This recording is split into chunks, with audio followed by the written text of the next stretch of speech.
Hello parents.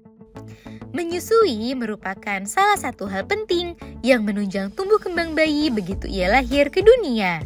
Salah satu hal penting yang perlu diperhatikan agar bunda bisa menyusui dengan lancar adalah posisi pelekatan yang benar.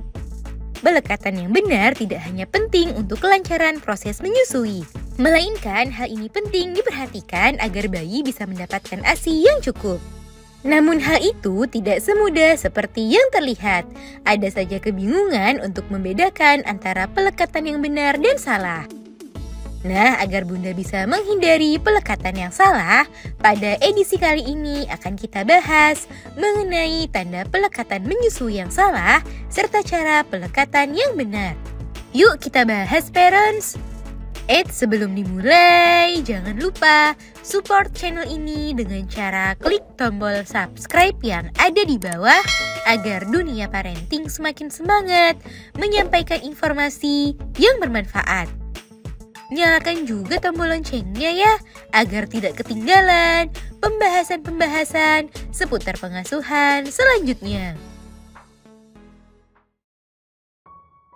Tanda pelekatan menyusui yang masih salah.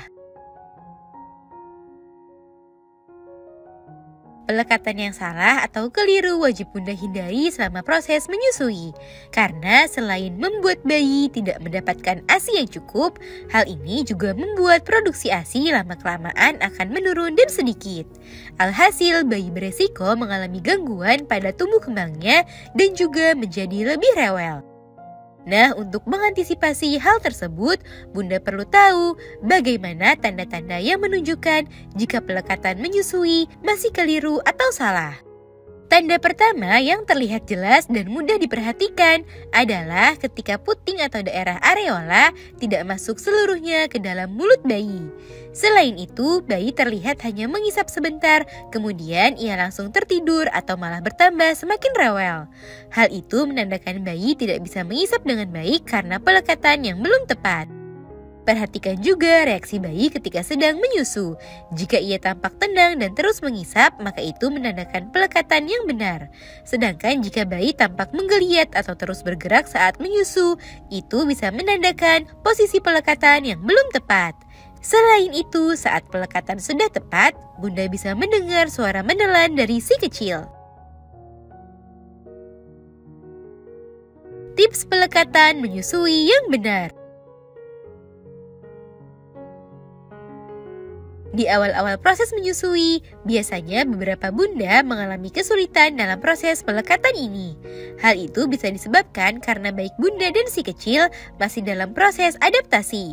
Namun ada beberapa tips pelekatan menyusui yang bisa bunda lakukan. Pertama, usahakan agar puting masuk cukup jauh ke dalam mulut si kecil hingga bibirnya menutupi area areola. Memposisikan bayi dengan benar saat menyusui akan memudahkan si kecil untuk dapat mengisap ASI dengan lancar. Jangan ragu untuk meminta bantuan dari tenaga profesional atau kerabat dekat yang mempunyai pengalaman serupa. Selanjutnya, sering-seringlah menyusui bayi agar proses adaptasi bisa berlangsung dengan cepat dan mudah. Segera susui bayi apabila ia menunjukkan tanda lapar. Hal ini bertujuan agar bayi tidak terburu-buru saat ia berusaha melakukan pelekatan pada daerah puting. Perhatikanlah reaksi bayi ketika sedang menyusu. Jika ia masih tampak gelisah, maka itu artinya pelekatan masih belum sempurna. Bunda tetap harus tenang dan tidak boleh panik selama proses ini, sebab hal itu hanya akan membuat pelekatan jadi semakin sulit. Nah, itu dia parents, tanda pelekatan menyusui yang salah, serta tips pelekatan yang benar. Semoga informasi ini bermanfaat parents. Sekian.